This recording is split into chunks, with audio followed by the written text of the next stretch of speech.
आज की इस रविवारी गोष्ठी में आप सभी का स्वागत है। स्वराज विद्यापीठ लगातार सतत विकास की बात करता रहा है। ऐसा विकास जिसमें सभी के लिए स्थान है, ऐसा विकास जिसमें वर्तमान और भविष्य दोनों की बात सोची जाए। और जब ऐसे विकास की बात होती है तो सिर्फ मनुष्य जाति को केंद्र में रख करके ही विकास की बात नहीं की जाती। और तब हम बात करते हैं इस प्रकृति में जो सबसे छोटा प्राणी भी हो, और बल्कि और कहा जाए तो चर और अचर दोनों ही लगातार मौजूद रहें, और साथ ही साथ हम अपने आने वाली पीढ़ियों को इस धरती को बेहतर करके ही सौंपे। इस तरीके के विकास की संकल्पना लगातार भारतीय दर्शन में होती रही है। आज हम सबके बीच में डॉक्टर शैलेंद्र कुमार मिश्र जी हैं, जो मानवविज्ञानी हैं, और किस तरीके के विकास की बात मनुष्य के स्वयं के हित में है उस पर भी चर्चा करनी बहुत आवश्यक है। तो बिना किसी ज़्यादा भूमिका के डॉक्टर शैलेंद्र कुमार मिश्र जी से ये अनुरोध करता हूँ कि वे आएँ मंच पर और अपनी बातों को हम तक पहुँचाएँ, हमसे साझा करें। डॉक्टर मिश्र। सभी आदरणीय श्रेष्ठ जनों को मेरा सादर प्रणाम। और मैं स्वराज विद्यापीठ और अपने अग्रज डॉक्टर स्वप्निल जी का आभारी हूँ, जिन्होंने मुझे आप सभी के साथ अपने विचार साझा करने के लिए ये अवसर प्रदान किया। विकास एक जो विषय है, ये मानव की यात्रा के साथ ही जुड़ा हुआ है। मानव का अस्तित्व जब से है, विकास ये शब्द तब से कहीं न कहीं मानव के साथ जुड़ा हुआ है। मानव ये सोचता है कि हम यहाँ तक कैसे पहुँचे।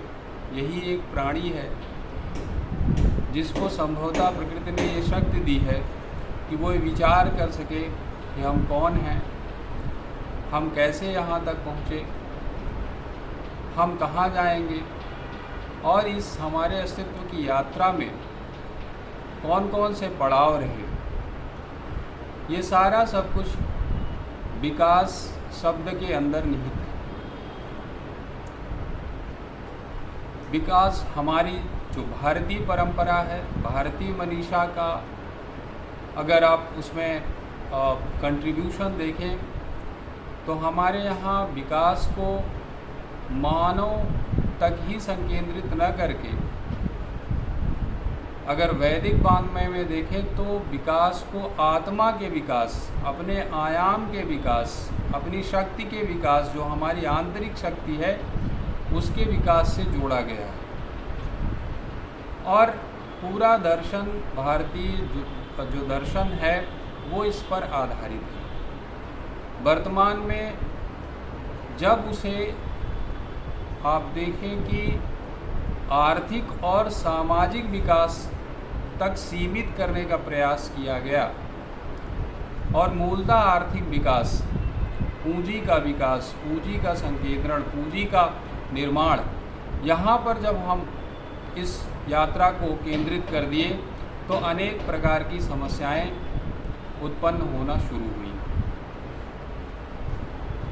धीरे धीरे उन समस्याओं ने इतना हमें आज जकड़ लिया है कि आज हमारे अस्तित्व का संकट बन के खड़ा हो गया है।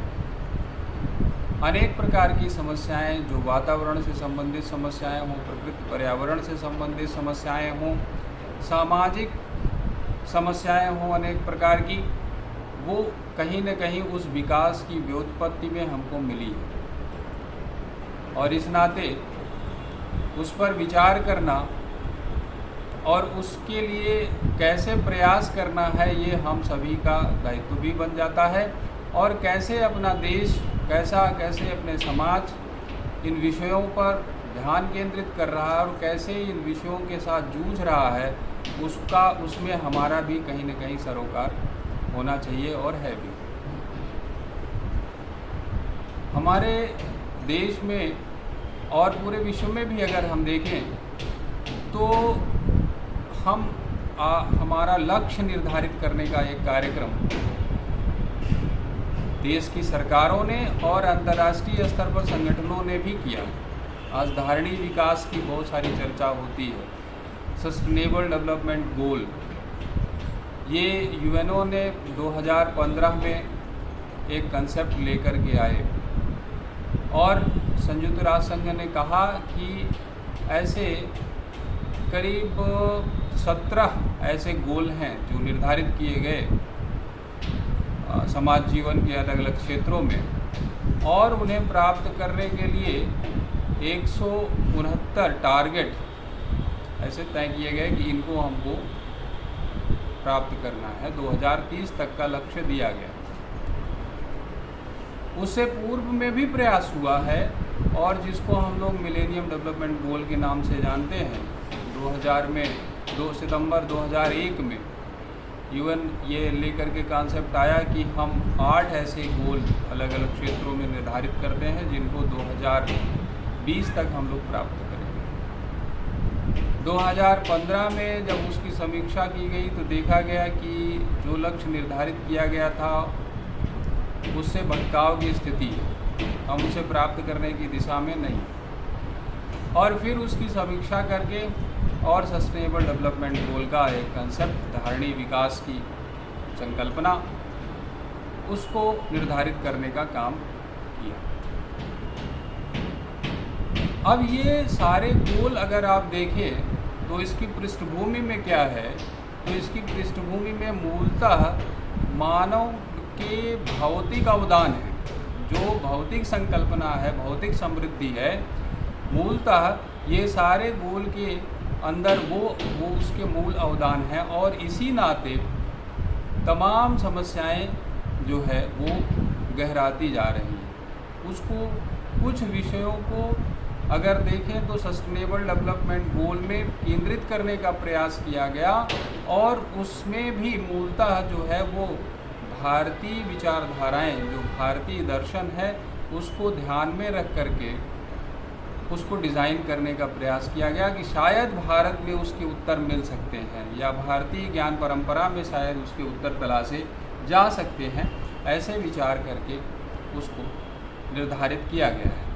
अब वो कितने प्राप्त होंगे ये शायद ही कोई अनुमान लगा सके, कहाँ तक वो यात्रा पहुँचेगी, लेकिन उस संदर्भ में बहुत लेखन हो रहा है। बहुत सारे वॉल्यूम्स जर्नल्स के छप रहे हैं, बहुत सारे इंसाइक्लोपीडिया आ रही है, बहुत सारे कंपेंडियम्स जो हैं पब्लिश हो रहे हैं सस्टेनेबल डेवलपमेंट गोल को लेकर के। उसमें भारत की ज्ञान परंपरा को भी स्थान दिया जा रहा है और भारत का जो आर्थिक विकास है, ख़ास तौर से जो पूर्व आज़ादी से पूर्व या यूँ कहें कि जो भारत के वैदिक काल से लेकर के और वर्तमान काल तक की यात्रा के दौरान किस प्रकार से उसका विकास हुआ है, कई सारे लेखन उस दिशा में भी हो रहे हैं कि वो किस प्रकार का रहा है, कैसे वो यात्रा रही है, उसको समझने का प्रयास किया जा रहा है। हमारी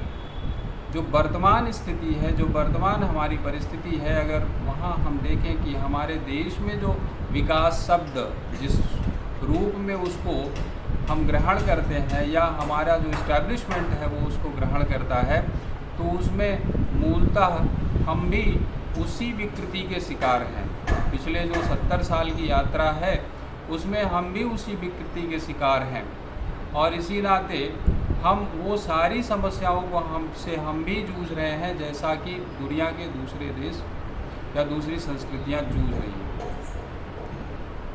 हमारे यहाँ अगर भारतीय ज्ञान परंपरा को देखें तो हमने चूँकि जब चर्चा हुई हमारी, तो हमने यही बात कही कि हम कुछ जो वर्तमान संदर्भ में इसको, जो हमारे कुछ विचारक हैं, उन विचारकों का खास तौर से जिनका आर्थिक चिंतन है भारतीय परंपरा को लेकर के, उनके साथ कैसे हम वर्तमान जो हमारे आर्थिक विकास है उसको हम जोड़ के देख सकते हैं और शायद वहाँ से हम कुछ संदर्भ ग्रहण कर पाएँ। तो भारत में जो आर्थिक चिंतन है उसमें 2-3 विचारधाराएं एक साथ देखने का प्रयास हमने किया कि एक तो हमारे राष्ट्रपिता महात्मा गांधी, उनका अपना एक आर्थिक चिंतन है। दूसरा जो चिंतन है एक सामाजिक चिंतन, एक सामाजिक या कहें कि समाजवाद का चिंतन जो डॉक्टर लोहिया ने दिया है, उनका अपना एक आर्थिक चिंतन है। और तीसरा चिंतन वो दीनदयाल उपाध्याय जी का एकात्म मानववाद, इंटीग्रल ह्यूमनिज्म, और अंत्योदय का जो उनकी परिकल्पना, उनका जो आर्थिक चिंतन है, एक वो चिंतन। और पिछले 70 साल में जो सरकारें रहीं या जो इस्टेब्लिशमेंट रहा, वो इन्हीं चिंतन पर, इन्हीं परंपराओं के, इन्हीं के दर्शन के इर्द गिर्द की सरकारें रही हैं। चाहे वो कांग्रेस की हो, वो क्लेम करते हैं कि हम महात्मा गांधी के सिद्धांतों पर चलते हैं, या सोशलिस्ट सरकारें रही हों जो जिनकी ये रहे कि हम राम मनोहर लोहिया के फॉलोअर हैं, या वर्तमान में जो सरकार चल रही है वो कि हम दीनदयाल उपाध्याय और दत्तोपंत ठेंगड़ी जी के आर्थिक चिंतन को मानने वाले लोग हैं। सवाल ये है कि सिद्धांतिक रूप में हम इन चीज़ों को मानते हैं कि व्यवहारिक रूप में हम इन चीज़ों को मानते हैं, इसका विश्लेषण करने की आवश्यकता है। जहाँ तक महात्मा गांधी का सवाल है, तो महात्मा गांधी जी अपने आर्थिक चिंतन के बारे में जिस प्रकार से वो अपनी मुख्तलिफ राय और बड़ी मजबूती के साथ हर विषय पर रखते थे, उसी प्रकार से उन्होंने आर्थिक चिंतन में भी अपना चिंतन उसी प्रकार से रखा है। और उन्होंने कहा कि जो अर्थशास्त्र शक्तिशाली व्यक्तियों को गरीबों का शोषण करना सिखाता है, वो असत्य अर्थशास्त्र है। वो अर्थशास्त्र नहीं हो सकता, वो सच्चा अर्थशास्त्र नहीं हो सकता है। अभी जैसा सर ने कहा कि जो सबको लाभ प्रदान करे, ऐसा विकास होना चाहिए, वो उसी मत के व्यक्ति थे कि सबको लाभ पहुंचाने वाला अर्थशास्त्र होना चाहिए, वही सच्चा अर्थशास्त्र है और यही जीवन के लिए अनिवार्य है। उन्होंने आर्थिक चिंतन के मूल सिद्धांत में अपने अहिंसा के सिद्धांत, अस्तेय के सिद्धांत, अपरिग्रह के सिद्धांत का पर उन्होंने दबाव दिया और कहा कि अगर ये सिद्धांतों को लेकर के आर्थिक चिंतन होगा तो जो प्रवृत्तियाँ पूंजी को केंद्रीकृत करने के लिए, पूंजी के संकेंद्रण की प्रवृत्ति है, जो छीना झपटी की प्रवृत्ति है, जो गरीबों, शोषितों, वंचितों को दबाने की प्रवृत्ति है, उनसे लाभ अर्जन की प्रवृत्ति है, संभवतः उस पर रोक लगाने में हम सफल होंगे। और इस प्रकार का ही हमारा जो है आर्थिक चिंतन होना चाहिए। उसमें मानवतावाद होना चाहिए, उसमें सादगी होना चाहिए, उसमें श्रम की पूजा होनी चाहिए, और इसी पर आधारित हमारा आर्थिक चिंतन होना चाहिए। और उनकी बहुत चलन में कही हुई बात है कि धरती पर सभी की आवश्यकताओं के पूर्ति के लिए संसाधन है, लेकिन उनकी सबकी ऐषणाएँ, जो उनकी अपनी अभिलाषाएं हैं, उसके पूर्ति के लिए शायद संसाधन नहीं है। ये earth has resources to fulfil our needs but not to fulfil our greeds. उसके साथ ही उन्होंने व्यापार के बारे में, अर्थतंत्र के बारे में कहा कि जो भी बिजनेस है, business without ethics is a sin, एक पाप है। वो अगर हम किसी प्रकार का बिजनेस कर रहे हैं और उसमें ये हम एथिक्स को ध्यान में नहीं दे रहे हैं तो वो एक पाप है। और आर्थिक चिंतन में उन्होंने और मूल बातें जो हमें समझ में आती है, एक तो उन्होंने ट्रस्टीशिप का कंसेप्ट दिया कि अगर किसी को विरासत में एक बड़ी संपत्ति मिलती है तो उसको वो उस संपत्ति का स्वामी न समझ करके वो उसका ट्रस्टी समझे, समाज में वो और भी लोगों की चिंता करते हुए उस संपत्ति का उपयोग हो, ऐसा प्रयास होना चाहिए। इसके साथ और जो उन्होंने एक विचार दिया वो है ग्रामोदय का विचार, कि गाँव का विकास होना चाहिए। हमारे जो गांव हैं वो यूनिट होना चाहिए हमारे आर्थिक विकास का। आर्थिक विकास की यात्रा में हमारे गांव का विकास हो और उद्योगीकरण इस प्रकार से होना चाहिए कि वो गांव के विकास में सहयोगी हो, गांव उसके साथ जुड़ सके, गांव का उन्नयन हो सके। तो वही उसी प्रकार के औद्योगिकरण को हमको लागू करना चाहिए, ना कि जिस प्रकार का विकास और जिस प्रकार का औद्योगिकरण सरकारों ने किया उसको ध्यान में रख करके और उसको दरकिनार करके एक तरह से उनके विचारों को उन्होंने खास तौर से कुटीर उद्योग और उस पर आधारित अर्थव्यवस्था की बात अपने दर्शन, आर्थिक दर्शन में की है। तो ये मूल बातें अगर देखें तो महात्मा गांधी जी का ये अपना जो दर्शन रहा, खास तौर से आर्थिक दर्शन है, वो इस प्रकार से रहा। डॉक्टर लोहिया का जहाँ तक सवाल है, तो डॉक्टर लोहिया जब 1930 में वो अपना 1930 के बाद वो जब लौटे जर्मनी से अपनी पीएचडी करके, और उनकी जो पीएचडी थी वो नमक कराधान पर, सॉल्ट टैक्सेशन जो था सरकार का, उस पर आधारित थी। तो उसको लेकर के जब वो उस अध्ययन के बाद जब वो भारत लौटे, तो भारत लौटने के बाद उन्होंने देखा कि उनके जो पिताजी थे वो जेल में थे कुछ और सत्याग्रहियों के साथ, हीरालाल लोहिया जी। तो वो अपने परिवार में और लोगों से विचार विमर्श किए, तो उनके चाचा जी ने कहा कि आप ऐसा करिए कि आप व्यवसाय करना शुरू करिए, जो हम लोगों का खानदानी पेशा है। लोहिया जी ने कहा हाँ मैं व्यवसाय तो करना चाहता हूँ, पर हमारे पास पूंजी नहीं है। कहा पूंजी की व्यवस्था हो जाएगी, पर व्यवसाय क्या करोगे? तो उन्होंने कहा कि मैं तो भारत माता को स्वतंत्रता दिलाने का व्यवसाय करना चाहता हूँ। तो बड़े नाराज़ हुए उनके चाचा जी, ये क्या बातें तुम कर रहे हो, इतना पढ़ाई लिखाई करने के बाद तुम ये काम करोगे? तो लेकिन फिर भी उन्होंने, वो अपने मिजाज के व्यक्ति थे और उन्होंने जो अपना संघर्ष शुरू किया, और उस संघर्ष में उनका ये मानना था, चूँकि वो यूरोपीय देश में ही रहे, और उन्होंने कहा जो ये पश्चिमी यूरोप के देश हैं, इनका जो पूरा औद्योगिकरण है वो इन देशों द्वारा अपने उपनिवेशों का कैसे शोषण किया जाए उस पर आधारित है, ये उसी का उपक्रम है।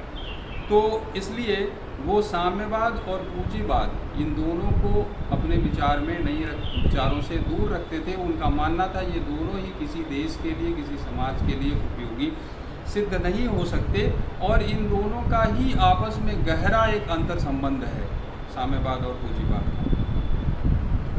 और इस नाते उन्होंने कहा कि देखिए आज़ादी के बाद का जो हमारा भारत है, अब इस भारत में जहाँ तक दो चीज़ों के बीच हमको संबंध स्थापित करना है। एक तो हमारे यहाँ श्रम का आधिक्य है, और दूसरा हमारे यहाँ पूंजी की कमी है।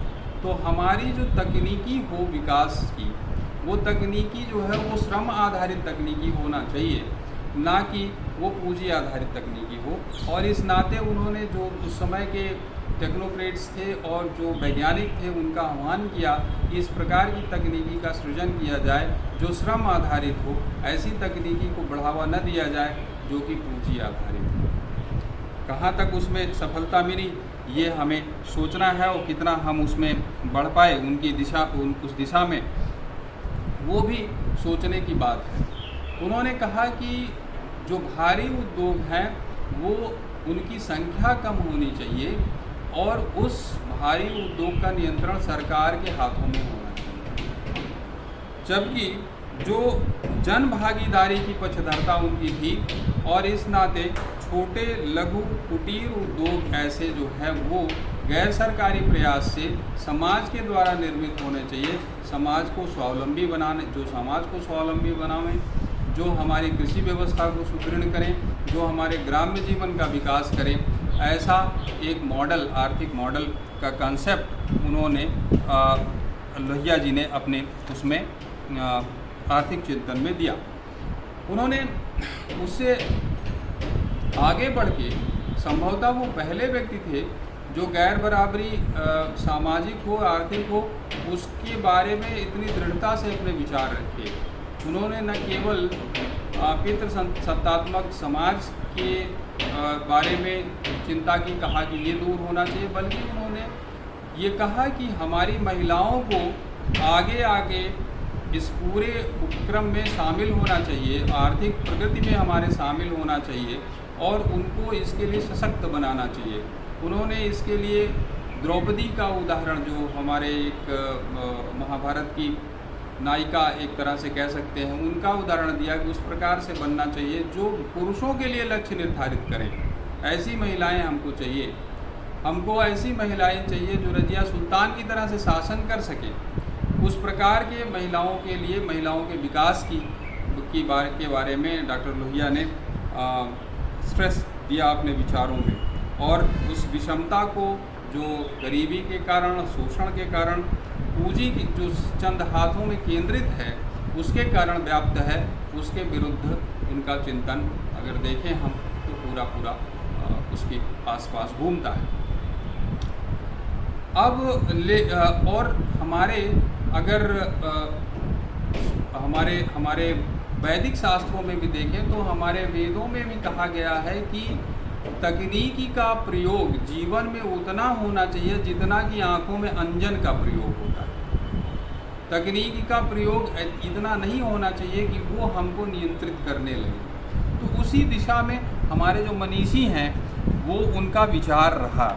पंडित दीनदयाल जी का जहाँ तक विचार की बात है तो पंडित दीनदयाल भी लोहिया की तरह से साम्यवाद और पूंजीवाद के अवधारणाओं के विपरीत एक विचार उन्होंने दिया, जो कि मानव दर्शन में अगर देखें कि उसकी सर्वाधिक चर्चा इन विचारधाराओं के बाद अगर किसी विचारधारा की चर्चा हुई तो पंडित जी के विचारों की चर्चा हुई, जिसमें उन्होंने कहा कि भारतीय चिंतन जो है वो पुरुषार्थ चतुष्टय के कॉन्सेप्ट पे आधारित है, जिसमें कि धर्म, अर्थ, काम और मोक्ष, ऐसा हमारा जीवन, इन चारों चतुष्टय का संतुलन हमारे जीवन में होना चाहिए और यही हमारे जीवन का मूलाधार है। ये उनका एक बेसिक कॉन्सेप्ट था। उन्होंने कहा कि जो है पूंजीवाद और साम्यवाद, इन दोनों का आधार केवल अर्थ है, जबकि जो भारतीय परंपरा है, आर्थिक चिंतन है, उसका आधार धर्म, अर्थ और काम, ये तीनों है। जहाँ पे कि अर्थ और काम जो है उनका विकास धर्म की सीमा के अंदर होना चाहिए। धर्म उसको निर्धारित करे कि अर्थ और काम कैसे वो विकसित होंगे, उसके बीच संतुलन साधने का कार्य वो धर्म की सीमा रेखा में होना चाहिए, अन्यथा समाज में एक अराजकता का सृजन होगा और फिर जिसे हम नियंत्रित नहीं कर पाएंगे। संभवतः पूरे विश्व में उस प्रकार का एक दृश्य हमको दिखाई देता है। भारतीय आर्थिक चिंतन के और मूल में उन्होंने कहा कि देखिए, पाश्चात्य जगत में जो है आर्थिक चिंतन के मूल में पूंजी है, पूंजी पर आधारित संपूर्ण आर्थिक चिंतन पाश्चात्य जगत का है, जबकि भारत का जो आध्यात्मिक चिंतन है वो हमारे मानव की आत्मा के विकास के इर्द गिर्द घूमता है कि मानव का आत्मिक विकास कैसे हो सकता है, उस पे हमारा सारा चिंतन आधारित है। और इसीलिए उन्होंने व्यष्टि और समष्टि की एकात्मता के कैसे स्थापित हो उसको लेकर के इंटीग्रल ह्यूमनिज्म का सिद्धांत दिया कि मानव का अस्तित्व एकाकी नहीं है, वो उसका अस्तित्व उससे जल, जंगल, जमीन, जीवन और जीव, इन सब के बीच एक तादात्म्य है, इनके बीच एक कहीं न कहीं इक्विवेलेंस है। अगर हम इस इक्विवेलेंस को बिगाड़ेंगे तो मानव भी नहीं रहेगा, जीवन भी नहीं रहेगा और जीव भी नहीं रहेगा। इस पूरी समष्टि जो है वो व्यष्टि से नियंत्रित होती है और व्यष्टि जो है वो समष्टि से नियंत्रित होती है। यथा पिंडे तथा ब्रह्मांडे का जो कंसेप्ट है उसको उनके आर्थिक चिंतन के मूल में उन्होंने अपने रखा कि जो हमारे अंदर है वही प्रकृति में है और जो प्रकृति में है वही हम हैं। हम एक तरह से प्रकृति के स्वरूप हैं और इस नाते यदि प्रकृति को नुकसान होगा तो ये कभी नहीं भूलना चाहिए कि हम सुरक्षित हैं, हमें भी नुकसान होगा। इसलिए प्रकृति को संरक्षित रखते हुए ही भारतीय अर्थनीति का विकास होना चाहिए। और इस दिशा में उन्होंने अपनी एक पुस्तक भी लिखी, भारतीय अर्थनीति विकास की एक दिशा, जिसमें इन चीज़ों को उन्होंने परिभाषित करने का काम किया। उन्होंने कहा कि हम अपना आर्थिक चिंतन, अपनी आर्थिक नीतियाँ देश काल परिस्थिति इसके अनुकूल बनाएं। जो पाश्चात्य जगत पश्चिमी देशों के लिए अनुकूल है वो हमारे अनुकूल नहीं है। हमें उनकी अगर पद्धतियाँ अगर अडॉप्ट भी करनी है, उसे स्वीकार करना है, तो हमको उसको देशानुकूल, समयानुकूल बनाना होगा, युगानुकूल बनाना होगा। तभी हम उसको अपने अनुरूप बना करके अगर उनको अडॉप्ट करने लायक हो तो उसको अडॉप्ट करें, ना कि हम बाज़ार द्वारा नियंत्रित हों, बाज़ार की शक्तियों द्वारा नियंत्रित हों और उस जिस प्रकार का आर्थिक आधिपत्य संचालित हो रहा है और वो अवधारणाएं अनेक प्रकार की उसके नाते जन्म ले रही, उनका उद्भव हो रहा है, उससे हमको बचना चाहिए। हमको इस समन्वय पर ध्यान देना चाहिए कि कैसे जल, जंगल, ज़मीन, जीव और जीवन के बीच एक सामंजस्य, एक समन्वय स्थापित हो। वो एक दूसरे के प्रतिस्पर्धी न बन जाएं, विरोधी न बन जाएं, एक दूसरे के सामने उनको न खड़ा कर दें हम। ऐसी स्थिति से हमको बचना चाहिए, उस संतुलन को बनाए रखना चाहिए। प्रकृति का हमको दोहन करना है, लेकिन उसका शोषण नहीं करना है, उसके शोषण से बचना है। और हमको ये ध्यान रखना है कि जो प्राकृतिक संसाधन है उसका कुशलतम उपयोग हो, जिससे कि वो शुद्धतम रूप में अपने उपलब्ध रहे आगे आने वाली पीढ़ियों के लिए। और ये भारतीय चिंतन भी है, जिसमें कहा गया है कि ईशावास्यमिदं सर्वम यत्किंच जगत्याम जगत तेन त्यक्तेन भुंजीता मा गृधा कश्चित् धनम। तो उसी का एक प्रकार से उन्होंने एक एक्सपेंशन है उनका पूरा विचार दीनदयाल जी का, जिसको उन्होंने अपने लेखन में और अपने विचारों में उन्होंने समाज को दिया। अंत्योदय का कॉन्सेप्ट देते हुए वो कहते हैं कि जो आखिरी पायदान पर खड़ा व्यक्ति है, जो गांधी जी भी गांधी जी भी इसी मत के थे कि जो आखिरी पायदान पर समाज के खड़ा व्यक्ति है, निर्धन हो, वंचित हो, शोषित हो, उसकी आत्मनिर्भरता बढ़ाने वाला हमारा आर्थिक चिंतन होना चाहिए, हमारा आर्थिक प्रकल्प होना चाहिए। गांव हमारे स्वावलंबी हों, आत्मनिर्भर हों और उनका विकास युगानुकूल हो, इस पर हमको ध्यान केंद्रित करने की आवश्यकता है। और गांव के जो घर हैं वो घर हमारे उत्पादन की इकाई बनने चाहिए। अगर गांव में जो गांव आत्मनिर्भर और स्वावलंबी होगा, घर जो है वो उत्पादन की इकाई बनेंगे, तो हमारे कृषि को संबल मिलेगा, हमारे कृषकों की स्थिति मजबूत होगी और वो आत्मनिर्भर बन सकेंगे। और इस प्रकार का जो एक विकास का मॉडल होगा वो एक संधारणीय विकास का मॉडल होगा, वो एक सस्टेनेबल डेवलपमेंट का मॉडल होगा, जिसमें व्यक्ति के सर्वांगीण विकास की चिंता समाज में की जाएगी। और इस प्रकार से हमारी जो अर्थनीति है, हमारी राजनीति और हमारी संस्कृति, ये तीनों समन्वित रूप से काम करेंगी, ना कि ये एक दूसरे की प्रतिस्पर्धी और विरोधी बन जाए। तो इस प्रकार का आर्थिक चिंतन मैंने संक्षेप में इन तीनों लोगों को प्रयास किया है समझने और बताने का। तो ऐसा आर्थिक चिंतन, इन तीन विचारकों को अगर हम देखें, जो अलग अलग समय में भी रहे और अलग अलग क्षेत्रों में जिन्होंने काम किया, और संभवतः वो दूसरी विचारधाराओं के प्रतिबिंब भी रहे, लेकिन अगर आर्थिक तौर पे उनके आर्थिक चिंतन को आप देखेंगे तो तीनों में एक साम्य दिखाई देता है।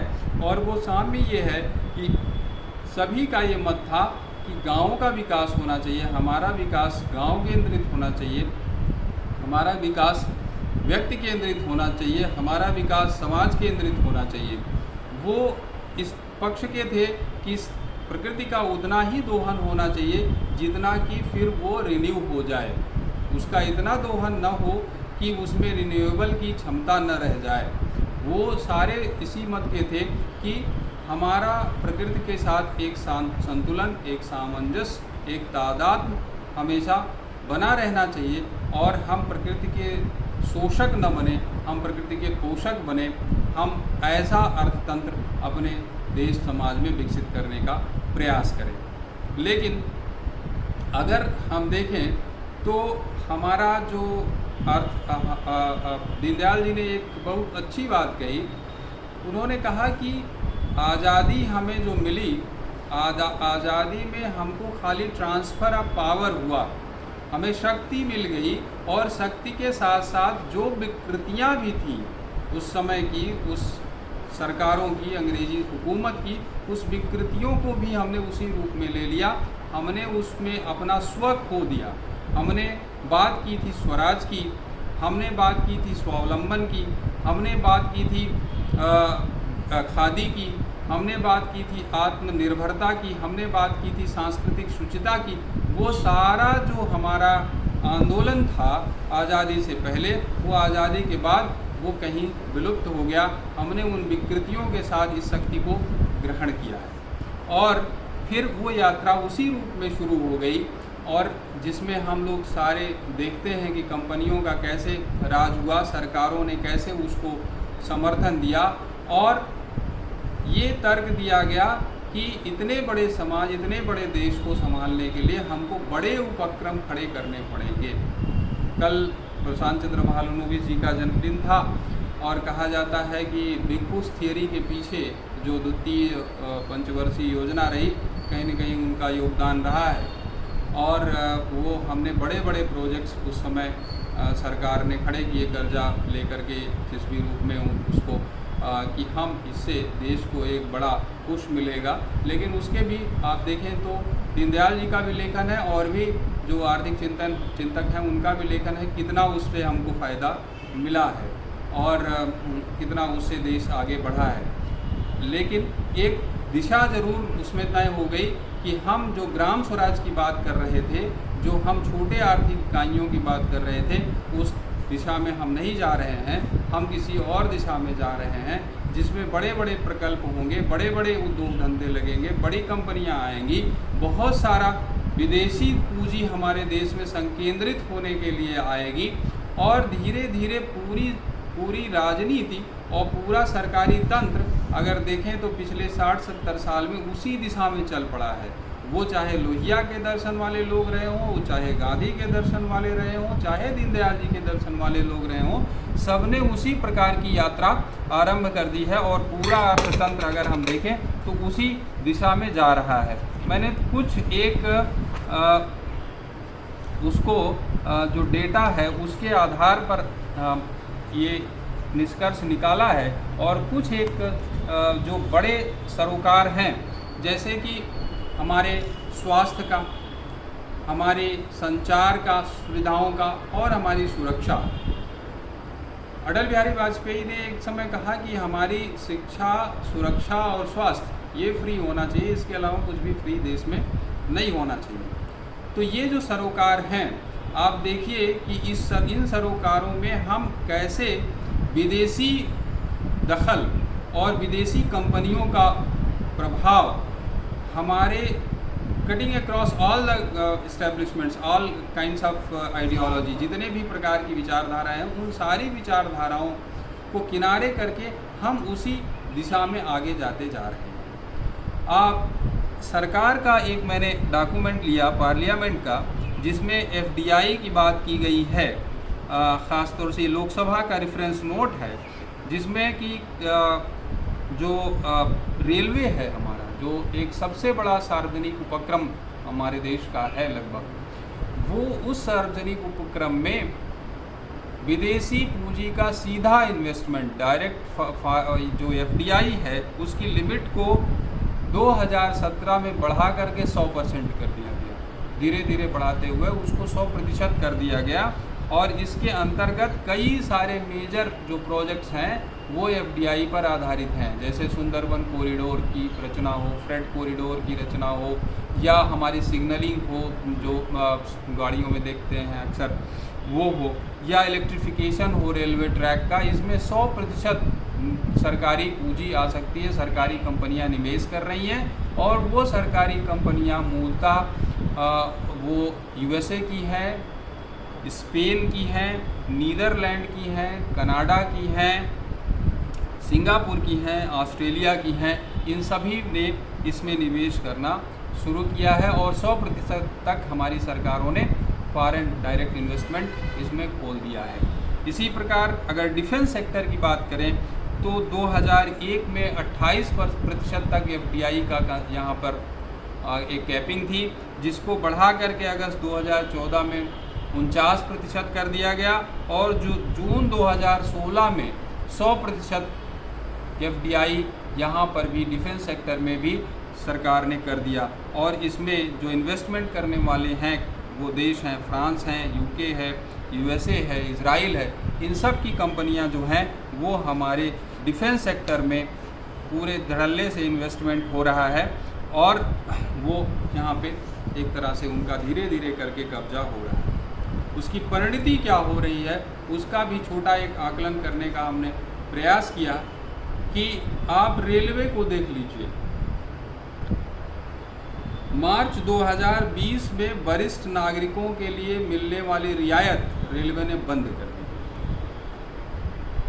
जितने भी नई ट्रेनें बन रही हैं उसमें आप जनरल डिब्बों का देख लीजिए तो लगभग एलिमिनेटेड हैं, कहीं कुछ थोड़े मोड़े उसमें हैं और जहां हैं वहां कम किए जा रहे हैं। और दूसरी ट्रेनों में जो स्टेशन पर मिलने वाली सुविधाएं थी जो निःशुल्क मिला करती थी आज वो सशुल्क हैं। इवन स्टेशन पे जो एंट्री फ़ी है वो भी बढ़ा दिया गया है। ये प्रभाव कहीं न कहीं पूंजी से पूंजी को इकट्ठा करने का, पूंजी लगाओ और पूंजी इकट्ठा करो, उसके संकेंद्रण का एक दुष्परिणाम यहाँ देखने को मिल रहा है। और इसका परिणाम ये हुआ है कि 2020 में जब ये वरिष्ठ नागरिकों की सुविधा खत्म की गई, बहुत सारे लोगों का तर्क था इससे कुछ हो जाएगा नहीं, इससे कोई प्रभाव नहीं पड़ने वाला है। लेकिन अगर आप देखें तो 2020 में जो 7.4 करोड़ वरिष्ठ नागरिक ट्रैवल करते थे उनकी संख्या घट करके 1.8 करोड़ रह गई मात्र। उसके बाद ये संख्या अगले वर्ष में घट करके 1.3 करोड़ रह गई। उसके बाद ये संख्या घट के 1.2 करोड़ रह गई।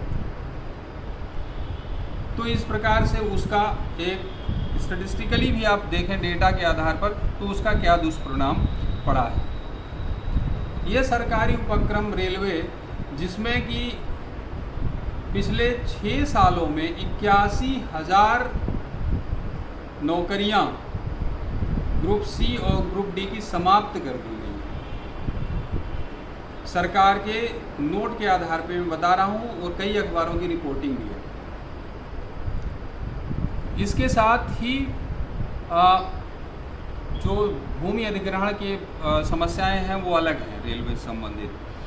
दूसरा एक बड़ा सेक्टर है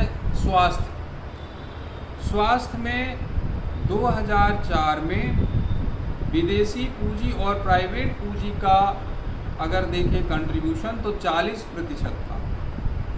आज वो 2023 का जो डेटा है वो बता रहा है कि आउट पेशेंट में ये कंट्रीब्यूशन प्राइवेट या विदेशी उसका जो कंट्रीब्यूशन है पूंजी का वो कंट्रीब्यूशन बढ़ करके 80% हो गया उनकी भागीदारी। और इन पेशेंट में वो भागीदारी 60% तक हो गई। तो इस प्रकार की जो है कैसे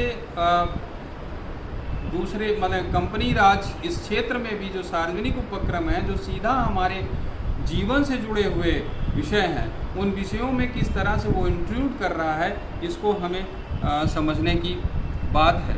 और 2-3 बातें और मैं इसमें जोड़ना चाहूँगा कि कैसे मेडिकल क्षेत्र में ऐसी चीज़ों को भी मेडिकलाइज किया जा रहा है, उससे पूंजी बनाने का कंपनियों को कैसे प्रवेश दिलाना है उस दिशा में हम कैसे जा रहे हैं। जो चीज़ें मेडिकलाइज नहीं थी आप देखें तो आज के समय में caesarean delivery has become a normal practice. Normal delivery ये एक जो है एक्सेप्शन बन चुका है, उसको मेडिकलाइज इस तरह से कर दिया गया है। पेन फ्री डिलीवरी के नाम पे आप देखें तो जो डेटा 2004 में हमने जब मैंने हॉस्पिटल के रजिस्टर से डेटा इकट्ठा किया था, तो वो उस समय जो है करीब 8 से 10% जो लोग थे वो सिजेरियन डिलीवरी वहाँ पर उन क्षेत्रों में दिखाई, जो आज बढ़ करके 60% से ऊपर हो चुकी है, 60 से 70% हो चुकी है।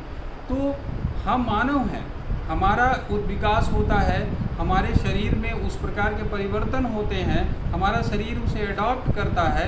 हो सकता है कभी आने वाले कुछ सालों में, मैं 150 साल की बात नहीं कर रहा हूँ, हो सकता है 400-600 सालों में ऐसी स्थिति हमारे शरीर में हो जाए विकसित कि हमारी क्षमता ही ख़त्म हो जाए नॉर्मल डिलीवरी की। जिस दिशा में हम जा रहे हैं, जिस तरह से हम उसको मेडिकलाइज कर रहे हैं, खाली फार्मास्यूटिकल कंपनीज़ के प्रेशर के चलते जो तमाम प्रकार की दवाओं की बिक्री कैसे बढ़े, तमाम प्रकार के जो उनकी प्रोडक्ट्स हैं उनकी बिक्री कैसे बढ़े। आपको एक और उदाहरण में, हाइपरटेंशन अमेरिका का एक बहुत स्टैब्लिश जर्नल है।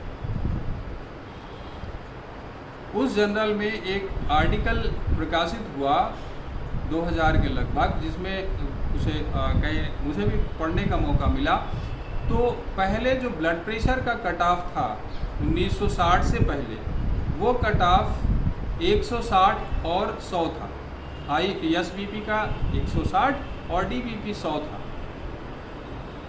फार्मास्यूटिकल कंपनीज के प्रेशर के तहत अमेरिका के जो मेडिकल, जैसे हमारा एमसीआई है, उस प्रकार की उनकी जो ऑर्गेनाइजेशन है, उसने उसको ब्लड प्रेशर को घटा करके 140-90 कर दिया, जिसे पूरी दुनिया फॉलो करने लगी। और उसके चलते फार्मास्यूटिकल कंपनीज की सेल 5 गुना बढ़ गई। जितनी उनकी सेल थी उस समय वो 5 गुना का उनका इंक्रीमेंट हुआ। इस प्रकार से कंपनियां हमारे जीवन के साथ खेलती हैं और कैसे वो हमारे सार्वजनिक क्षेत्र को खाती जा रही हैं, हमारे जीवन पर, हमारे मस्तिष्क पर किस प्रकार से कब्जा करती जा रही हैं। अभी रिसेंटली कोरोना के समय डोलो एक बहुत बड़ा स्कैम है, जिस पे लोग काम कर रहे हैं और कुछ तथ्य उसमें सामने आए हैं। सारे डॉक्टर्स डोलो ही लिख रहे थे, पैरासीटामॉल और दूसरी जो इस तरह की दवाइयाँ थी वो कहीं नहीं मार्केट में दिख रही थी। तो वो भी एक बड़ा स्कैम है, समय के साथ वो निकल के आएगा, वो कुछ उसके तथ्य आए भी हैं। तो इस प्रकार एक वातावरण समाज में बन रहा है। मैंने 2 उदाहरणों से इसको आपके सामने रखा है। लघु कुटीर उद्योग का जहाँ तक सवाल है, मैं ये नहीं कह रहा हूँ कि सरकारों ने प्रयास नहीं किया है, प्रयास किया है पर आधे मन से किया, और जिस प्रकार का प्रयास होना चाहिए था उसको प्राथमिकता में कहीं नहीं रहा है। वो एक तरह से ऑर्नामेंटल आप कह सकते हैं कि एफर्ट रहा है कि हम दिखावा के तौर पे उसको कर रहे हैं। जैसे कि उत्तर प्रदेश सरकार ने एक प्रयास किया कि 1 डिस्ट्रिक्ट 1 प्रोडक्ट हम ले आएंगे, ODOP, जिसके तहत हमारे ज़िले को, प्रयागराज को, मूंछ के लिए जो मूंछ के प्रोडक्ट हैं उसके लिए इसको नामित किया गया कि यहाँ से इस तरह के प्रोडक्ट्स जो है हम बनाएंगे, उसको प्रमोट करेंगे। आज आप मूंछ के कारीगरों की स्थिति देख लीजिए। आज से 10 साल पहले जो 1000 घरों में उसके काम होते थे, बनाए जाते थे, आज वो घट करके 200 से भी नीचे उसके कारीगरों की संख्या हो चली गई है। आने वाली पीढ़ी में वो कला लुप्त हो जाएगी जो हज़ारों सालों से इस क्षेत्र और इस पूरे गैंगेटिक प्लेन में, यहाँ से सरजू तक और उधर यमुना के बीच फैला हुआ था, वो कला ख़त्म हो जाएगी। बगल का ज़िला है कौशाम्बी, जहाँ हज़ारों साल की परंपरा रही है ब्रांच माने कांसे के और पीतल के बर्तन हाथ से बनाने की परंपरा, हज़ारों साल पुरानी परंपरा है, बौद्ध काल की परंपरा है। आज 10-20 घरों तक सीमित होकर के रह गई है, मर रही, वो परंपरा ख़त्म होने वाली है। आगे आने वाली पीढ़ी उसको नहीं सीखेगी। उनके लोग दिल्ली बम्बई जाकर के छोटी मोटी रोजी रोज़गार कर लेते हैं, पर उसमें उनके बच्चे नहीं शामिल होना चाहते हैं। गांधी जी ने इस बारे में बहुत अच्छा विचार था उनका। उन्होंने कहा कि हमें वर्ण व्यवस्था को इस मामले में सशक्तिकरण करना चाहिए, क्योंकि वर्ण व्यवस्था कहीं न कहीं वो किसी ऑक्यूपेशन से जुड़ी हुई है और उसका जो ऑक्यूपेशन, एक पर्टिकुलर ऑक्यूपेशन को प्रैक्टिस करने वाला, एक रोजगार को प्रैक्टिस करने वाला, एक कला को प्रैक्टिस करने वाला जो परिवार रहता है, उसकी संतान स्वतः उसको आत्मसात कर लेती है। इसलिए रोजगार देने की जो सरकार की जिम्मेदारी है उसमें बहुत बड़ी कमी आ जाती है, उनकी जिम्मेदारी उतनी नहीं रह जाती है और वो उसमें अपने रोजगार में, स्वरोजगार में वो अपना उन्नयन कर लेते हैं, अपना विकास कर लेते हैं। और अब देखें तो इस पूरा जो हमारे जजमानी सिस्टम था, जजमानी सिस्टम वो कृषि जब प्रधान था, कृषि प्रधान व्यवस्था थी हमारा लाइवलीहुड पूर्णतः कृषि पर आधारित था, तो जजमानी सिस्टम एक इफ़ेक्टिव सिस्टम था, उसकी अपनी प्रासंगिकता थी, क्योंकि वो एक रेसिप्रोकल स्टेट थी ना, कि हम कुछ देते थे, अन्योन्याश्रयी संबंध था कि वहाँ से जो कारीगर थे वो एग्रीकल्चर के लिए मदद करते थे और जो अन्न उत्पादक समाज था वो उनको बदले में अन्न देता था। उस प्रकार से व्यवस्था चलती रही। वो व्यवस्था ध्वस्त हमने इसलिए किया क्योंकि हमने एग्रीकल्चर को बदल दिया। अब हमारे लाइवलीहुड का केंद्र जो है वो एग्रीकल्चर नहीं रहेगा। एग्रीकल्चर की अपनी समस्याएं हैं, उसमें बहुत बड़ा कुछ आप कर सकते हैं। हम लोग छोटा मोटा जो फील्ड वर्क किए उसके आधार पे कुछ जो विश्लेषण हमारा है कि वो एक ऑर्गेनाइज्ड लेबर डिमांडिंग प्रोफेशन है, जिसमें ऑर्गेनाइज्ड लेबर की ज़रूरत होती है। कम समय के लिए अधिक लोगों की आवश्यकता होती है जो कि उस कार्य को संपादित कर सकें। वो आप इंडिविजुअल एफर्ट से नहीं कर सकते हैं, अकेले के प्रयास से नहीं कर सकते हैं। और उसमें बड़ा ख़ास रोल एक जेंडर डिवीज़न भी है। महिलाओं के लिए ही कुछ ऐसे एग्रीकल्चर के काम हैं जो महिलाएं ही करती हैं, वो पुरुष नहीं करते। कुछ काम हैं जो बच्चे ही करते हैं, वो और दूसरे नहीं करते। तो पूरा समाज इंगेज होकर के उसको करता था और उस नाते वो जजमानी व्यवस्था भी चलती थी और वो पूरे समाज में एक कोहेसन का जो समाज के अंदर एक आपस में संबंध था वो संबंध भी बना रहता था। लेकिन एग्रीकल्चर को हमने जब से इंटेंसिफिकेशन, एग्रीकल्चरल इंटेंसिफिकेशन का कॉन्सेप्ट आया तो एग्रीकल्चर को हमने जो हमारे यहाँ एक ट्रायो बना हुआ था एग्रीकल्चर का, कि जो एग्रीकल्चर प्रैक्टिस करता था वो साथ में पशुपालन भी करता था और वानिकी भी थी, फॉरेस्ट्री भी थी। तो उसके पास फॉरेस्ट्री भी थी, उसके पास पशुपालन भी था, उसके पास कृषि भी थी। मान लीजिए कभी कृषि में कोई समस्या थोड़ी बहुत उत्पादन की आई तो बाकी के दो आयाम जो थे वो उसको पूरा कर देते थे। उस झटके को वो झेल लेता था, उस शौक को वो अब्जॉर्ब कर लेता था। आज हमने कृषि को इन दोनों से अलग कर दिया। हमारी जो कृषि है अब वानिकी पशुपालन से अलग है। कृषक समाज पशुपालन नहीं कर रहा है, वो वानिकी का भी प्रैक्टिस नहीं कर रहा। जो पशुपालन कर रहा है वो पशुपालन ही कर रहा है, वो कृषि पर ध्यान नहीं दे रहा, वो कृषि से दूर हो गया है। तो हमने इस प्रकार के उसमें बांट दिया है। एक और अहम परिवर्तन आप देखेंगे कि जाति व्यवस्था जो समाज की है, अगर वो देखें तो उसने अपने आप को रीडिफाइन किया है इस इंडस्ट्रियल सोसाइटी में। जहाँ हम इंडस्ट्रियल सोसाइटी में आए हैं और इंडस्ट्रियल सोसाइटी में जो जॉइंट फैमिली है वो बर्डन बन गया कि जॉइंट फैमिली नहीं होना चाहिए। माँ बाप बूढ़े जो हैं वो आपके लिए बर्डन बन गए क्योंकि वो जो है वो कहीं उसमें कंट्रीब्यूट नहीं कर रहे हैं।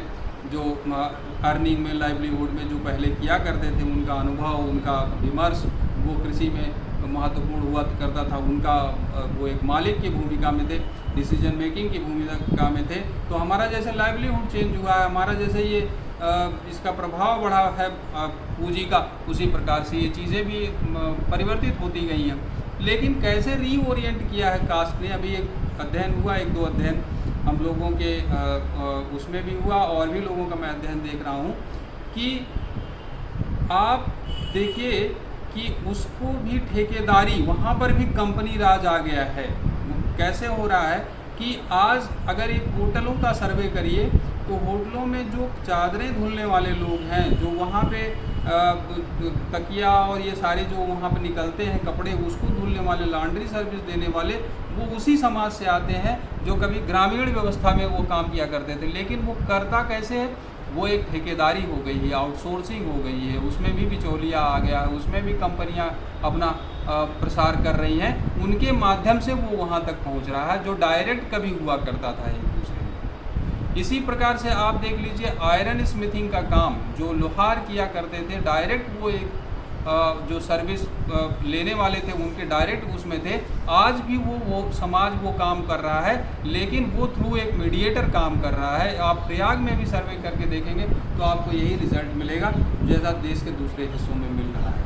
तो ऐसे और भी जो पेशे हैं, जाति कहीं न कहीं वहाँ पर है, वो असर्ट कर रही है, लेकिन उसके जगह उसके बीच में जो सर्विस प्रोवाइडर और सर्विस कंज्यूमर्स के बीच में कंपनियां अपना स्थान बनाने का प्रयास यहाँ पर भी कर रही हैं, और उसके लिए बहुत सारा इन्वेस्टमेंट हो रहा है सोशल डिस्कोर्स क्रिएट करने के लिए, कि सोशल डिस्कोर्स इस प्रकार का क्रिएट हो कि इनके लिए जगह बनाना आसान हो जाए और हम उस दुष्चक्र में फंसते जा रहे हैं। हमारा जनजातीय समाज छोटा छोटा पेशा उनका था। आप घड़वा को देख लीजिए, उनकी अपनी पर्टिकुलर आर्ट है। आप बारली को देख लीजिए, वो भी कला में माहिर हैं। तमाम हमारे ऐसे भी हैं जो स्मेल्टिंग का काम, और स्मेल्टिंग का काम, जैसे असुर जनजाति है वो आयरन स्मेल्टिंग का काम करते हैं। कई सारे और दूसरी जनजातियां हैं जो अलग अलग और दूसरे कोर्स को स्मेल्टिंग का साउथ इंडिया में है, वो काम करते हैं, और वो ट्रेडिशनली इस चीज़ को हजार वर्ष से करते आ रहे हैं। धीरे धीरे उन चीज़ों को समाप्त करने का काम सरकारों ने किया है, और न खाली उनके रोजगार और धंधों को छीना है, ख़त्म किया है, बल्कि उनकी स्किल्स को भी। आज हमारे यहाँ कौशल विकास की बात हो रही है। मैं कौशल विकास का एक छोटा सा उदाहरण आपको देकर अपनी बात ख़त्म करूँगा। मैसूर का क्षेत्र जो है, वहाँ पर बहुत सारे हाथी होते थे जंगलों में। मैसूर के आसपास के जंगलों में हाथी हुआ करते थे। कोई हाथी पालते हैं, लेकिन हाथी 12 वर्ष की उम्र के बाद ही लोग पालते हैं, उनके बच्चों को पालते नहीं। क्यों? क्योंकि वो उनके लिए उपयोगी नहीं होते बच्चे, और खाते बहुत हैं। 3 से 4 क्विंटल उनको चारा चाहिए होता है, तो वो उनको उनके नेचुरल हैबिटेट में रहने देते हैं। जब वो एक सर्टेन एज के हो जाते हैं, उसके बाद फिर उनको पकड़ा जाता है, और साउथ इंडिया में तो मठ मंदिरों को भी उनकी आवश्यकता होती है। पहले राजे रजवाड़े रहते थे, उनके लिए भी आवश्यकता होती है। और 2-3 जनजातियां जो मैसूर के आसपास की हैं, उनकी स्किल, उनका कौशल यही है कि वो इन एलिफेंट्स की ट्रैपिंग का काम करती हैं, कि हाथियों को कैसे पकड़ना है और पकड़ करके कैसे जिन लोगों को आवश्यकता है उनको देना है। ऐसे और भी बहुत सारे कौशल विकास के हैं, मैं एक छोटा उदाहरण आपको दिया। लेकिन वो भी अब धीरे धीरे वो कुछ और धंधे करने पड़ रहे हैं, उनके पास अब वो विकल्प नहीं रह गया है। एक तो जंगल भी कट रहे हैं, दूसरे किसी अब हाथी पालने का जो वो है वो भी कम हो रहा है। तो ऐसे हमारे यहाँ आप देखिए कि कैसे हम इस दुष्चक्र में फंसते जा रहे हैं, और उसकी अपनी चुनौतियाँ, तमाम प्रकार की चुनौतियाँ हम लोग झेलते जा रहे हैं। जो एक्सट्रीम इन्वायरमेंट की सिचुएशन है, फॉर एग्ज़ाम्पल आप देखिए इस बार किस तरह से गर्मी पड़ी है, और किस तरह से लू में प्रयागराज से अकेले एक ज़िले से 60-70 लोगों की डेथ हो रहा है इस प्रकार से। और उसके बाद अब देखिए अर्बन फ्लड, अभी 2 दिन बारिश हुई तो देश के सारे क्षेत्रों में अर्बन फ्लड की समस्या हो गई है। सब जगह जल जमाव, जल भराव हो रहा है। अभी हम लोगों ने पिछले साल एक डेटा एनालिसिस किया, और उसमें जो है ये मानसून को देखने का प्रयास कि मानसून कैसे जो है वो बदलाव उसमें हो रहा ट्रेंड में। तो ये समझ में आता है कि हमारे यहाँ मानसून जो है, इस क्षेत्र की मैं बात कर रहा हूँ, अपने क्षेत्र में 122 दिनों का स्प्रेड उसका रहता था। 122 दिनों में जो बारिश जितना अमाउंट होता था, जितना प्रेसिपिटेशन होता था, अमाउंट वही है, अमाउंट नहीं घटा। लेकिन जो 122 दिनों में फैली हुई बारिश थी, वो आज वो बारिश 6 से 8 दिनों के अंदर हो जा रही है ऑन एन एवरेज। तो जब उतना पानी अगर 8 दिनों के अंदर हो जाएगा, जो 100 दिनों में बरसता रहता था, तो ये अर्बन फ्लड की समस्या होगी। और ये एक बड़ा कारण क्लाइमेट चेंज है। जिस प्रकार से हम प्रकृति का दोहन कर रहे हैं, हम मतलब कि हमारे जो जिस आर्थिक तंत्र जो हमारा है जिस प्रकार से उसका दोहन कर रहा है, ये समस्याएं हमको झेलनी पड़ेगी। वेक्टर बॉर्न डिजीजेस तमाम तरह की बढ़ रही हैं, वो भी हमको झेलनी पड़ेंगी। जो ये एक्सट्रीम वेदर कंडीशंस, चाहे अतिवृष्टि हो, अधिक ठंड पड़े, अधिक गर्मी हो, इस तरह की एक्सट्रीम क्लाइमेटिक कंडीशंस भी हमको ख़ास तौर से जो ऐसे ट्रॉपिकल जोन में रहने वाले हैं उनको झेलना पड़ेगा। इसका दुष्परिणाम जो कंपनियों ने अपने स्वार्थ के लिए, हमारे अर्थतंत्र ने अपने स्वार्थ के लिए पूंजी को 5% लोगों के किए हुए पाप को, पूरी सृष्टि को, पूरे समाज को झेलना पड़ेगा। और आज भी अगर हम देखें तो ऐसे मनीषियों का चिंतन हमें कहीं न कहीं रास्ता दिखाता है और हमको कोर्स करेक्शन करने के लिए प्रेरित करता है कि अगर समय रहते हमने इन दिशा में ध्यान नहीं दिया तो कंपनियों से तो हमें लड़ना है ही है, वो लड़ भी रहे हैं अपने स्तर से, हम लोग जो इस विचार को लेकर के इसके संवाहक हैं, लेकिन हमें अपने अस्तित्व से भी लड़ाई लड़नी पड़ सकती है आगे आने वाले समय में। यह हमारे अस्तित्व के लिए संकट होने जा रहा है, ना कि खाली हमारी समृद्धि और हमारे विकास के।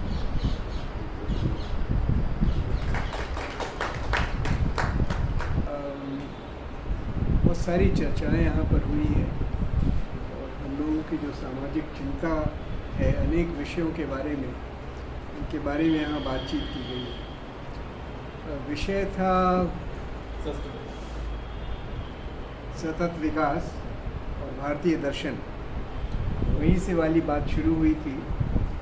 तो इन बातों में जो अभी बातें आई हैं उसमें जो है सतत विकास की बात बहुत नहीं हुई है। और भारतीय दर्शन तो खैर पुरुषार्थ चतुष्टय की बात मिश्रा जी ने की, उसके बाद वो शायद कहीं न कहीं पर जो है शायद हम लोग उसके बारे में भूल गए। उद्देश्य शायद जो बात यहाँ कही जा रही थी वो ये थी मिश्र जी का उद्देश्य ये था कि भारतीय दर्शन के जो विचार हैं उनके आधार पर जो है हम कुछ सतत विकास के बारे में सोचें, उसको आधार बनाएं और उसको शायद सोचना आवश्यक है। मैं बहुत संक्षेप में ही अपनी बात रखना चाहूँगा। जो शब्द है सस्टेनेबिलिटी या सतत विकास का जो शब्द है, अगर उस पर आप ध्यान देंगे तो कहीं न कहीं सतत विकास या सस्टेनेबिलिटी का जो शब्द है उसमें इंटरडिपेंडेंस है, उसमें पारस्परिकता है। और जिस विचार की हम लोग बात कर रहे हैं, पुरुषार्थ चतुष्टय की बात भी इन्होंने की ना, उसमें एक और बात इन्होंने कही थी, धर्म, अर्थ और काम और मोक्ष में ये चारों जो है चीज़ें जुड़ी हुई हैं। ये धर्म अलग हो, अर्थ अलग हो, है ना, ये सब अलग अलग नहीं है। उसी से मैं वापस वहाँ आता हूँ जहाँ आप कह रहे हैं या स्वप्नल कह रहे हैं।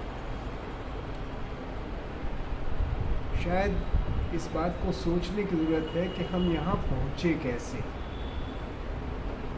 हमारे सोचने की पद्धति ने हमें मजबूर कर दिया है आज कि हम सस्टेनेबिलिटी के बारे में बात करें, क्योंकि हमने ये भी कहा और लोगों ने भी कहा कि परिवार टूटते चले जा रहे हैं। ये वाली बात आई कि पहले जो था 20 फीट 30 फीट पर पानी निकल आता था, अब कहीं ऐसा ना हो कि 800 फीट पर निकले। पानी का स्तर लगातार घटता चला जा रहा है, ये रोज़ जो है अखबारों में आता है। पेड़ कटते जा रहे हैं जिसके लिए आरपी सिंह साहब को जो है न्यायालय जाना पड़ता है। एल्फ्रेड पार्क में ऐसा हो रहा है।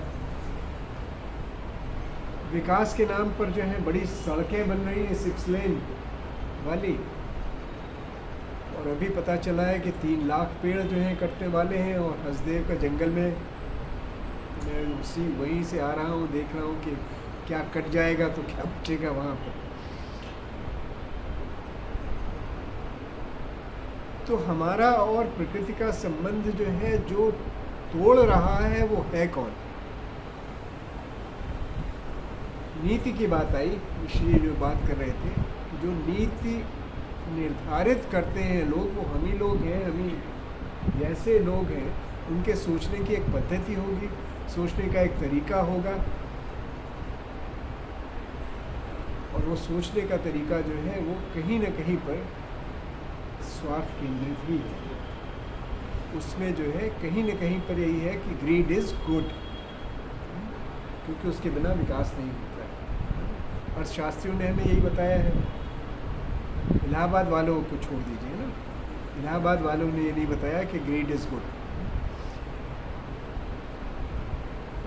तो अगर पारस्परिकता आनी है तो वो उस पद्धति में नहीं आएगी जिसके केंद्र में व्यक्ति है, उसके केंद्र में समाज ही होना पड़ेगा, उसके केंद्र में सब लोगों को होना पड़ेगा, उसके केंद्र में प्रकृति को भी होना पड़ेगा, जैसे कि ऋषि जी कहते हैं।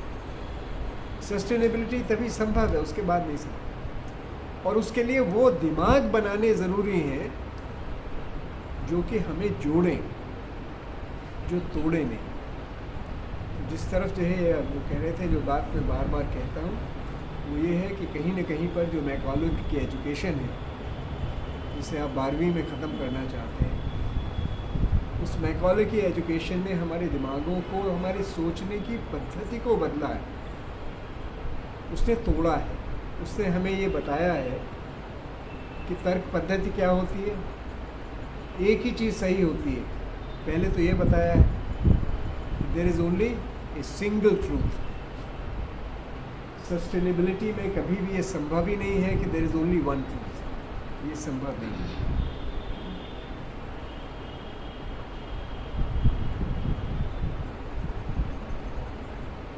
हमारे जो हाई कोर्ट वाले लोग बैठे हुए, वो लोग भी यही मानकर चलते हैं there is a single truth.